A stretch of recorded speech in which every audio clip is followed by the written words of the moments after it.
I'm not going to talk to you about love. I actually have a speech prepared about history, which I know is quite dull in comparison to love, but bear with me. I'm going to talk to you about my history, and it's very one-sided because it's all I've heard from my own family.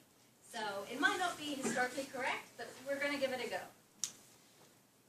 Before you met me, how many of you had ever heard of an Indian from Kenya?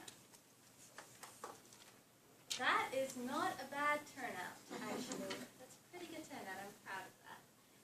Okay. Well, there are a lot of us, and we are quite prominent in Kenya, and we do travel around the world. But I've met many people who are shocked when they look at me and they say, "You're from Africa, but you're not black." And they just, it happens all the time. And so I do my best to try and explain to people that there are people in Africa, just like in America, who are not all black and have been there for hundreds of years. And it's totally normal. If it can happen in America, why not elsewhere in the world? My history is a rich history. It's one of man-eating lions, of railways, travels across the sea, of settling in new and foreign lands and learning Swahili. It's a history that starts in 1833, the abolition of slavery. The British Empire no longer had slaves. Instead, they had indentured labor. Indentured labor is a form of a contract whereby you promise something in return for labor. And both my great-grandfathers took that on, boarded a ship on the west coast of India, and sailed in the 1800s, sometime in the 1800s, nobody's really sure when, off to East Africa, to foreign lands that they knew nothing about, to build a railway for the British, from the Mombasa port, all the way into Kampala in Uganda. The idea, the financial idea behind it, the commercial idea, I'm going to put my phone away from my notes, was that the British can then take minerals and whatever else that part of Africa had to offer, put it onto trains and ship it off to the port, and then off to England to build whatever they wanted to build, or elsewhere in the world. Fantastic idea. And in order to do that, they needed engineers. The Indians at that time, the century of that time in history, were their engineers. They were educated, they built things, and they were cheap. So thousands, hundreds of thousands of Indians boarded these ships and headed to East Africa, not knowing what they were going for and being faced with, literally, man-eating lions, barefoot walking through the savannas, wild animals attacking them at any time, malaria, cholera, a lack of running water, a lot of things that I think they'd taken for granted in India, which was a little bit more advanced than East Africa at that time. The good news is, they survived, which is why I'm here.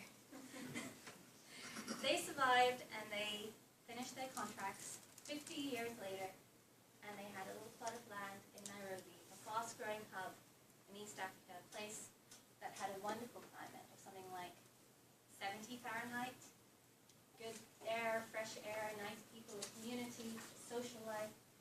They had gone back to India at some point, married, brought their wives over, procreated, had sex,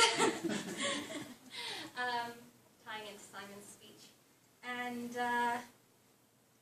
out came my grandfather, my other grandfather, who also lived in Kenya. The British had moved on. Their railway was running smoothly. They had lots of tourists from England and around the world. It was seen as a tourist hub. East Africa, come to the highlands, experience the fresh air and the tea that they grew on the highlands. And my maternal grandfather worked as a British civil servant for the railways. He ran the railways, made sure people got to where they got to. It ran very smoothly, actually. And my paternal grandfather opened a business, as most Indians do. They opened a little ration shop, and he sold small goods to the British Army and to anybody else on credit, because that was what happened at that time. 1963 came, and with it came the savageness of independence. The Mau Mau came in the night, fierce freedom fighters. Somebody once said, one person's freedom fighter is another person's terrorist, or the other way around. The Mau Mau was savage, but only because they had been savagely treated too. And they scared the living daylights out of the British and the Indians. The Indians were never violent, neither were they political. When you are in a minority in a country, in any country, you cower, and you hope any injustice, any instability goes away so you can carry on just living your life, making your money and sustaining your family. And even now, that is what the Indians do. They cower and they wait for it to all rush over. It did. Kenya became independent quite quickly, actually, because it was so violent. And it thrived. We had Jomo Kenyatta who came in and said, any jobs that are not given to a Kenyan citizen are going to be, they're going to lose their jobs, and Kenyan citizens are going to take those jobs. Now, the British, in turn, said, the Indians are our responsibility. We brought them here. So you have, the Indians have 2 weeks to get to Britain and get British passports, or you go to India and you get Indian passports, or you stay in Kenya and you become Kenyan. My father's family went and became Kenyan. My grandfather, who's very risk-averse, took the biggest risk of his life and moved over to England and worked in a factory. And he brought my mother and sisters along, my mother and her sister along, and they lived there in some pretty harsh conditions, I think. And she grew up and fought tooth and nail to get up the school ladder, and you have to remember, you know, she was 11. And until the age of 11, she had been taught that she was a second-class citizen. She was not as clever as every other white person, every other white child. My father, on the other hand, was 16. He said to his father, I want to be a doctor. His father said, here's some money, get on that ship, go to India and see what you can do. Somewhere 10 years later, they were both in London at the same time, and as Indian marriages go, in the spirit of love, they had an arranged marriage, and my father said, I want to go home. Do you want to come? My mom said, yeah. It was sunny there. I had good memories.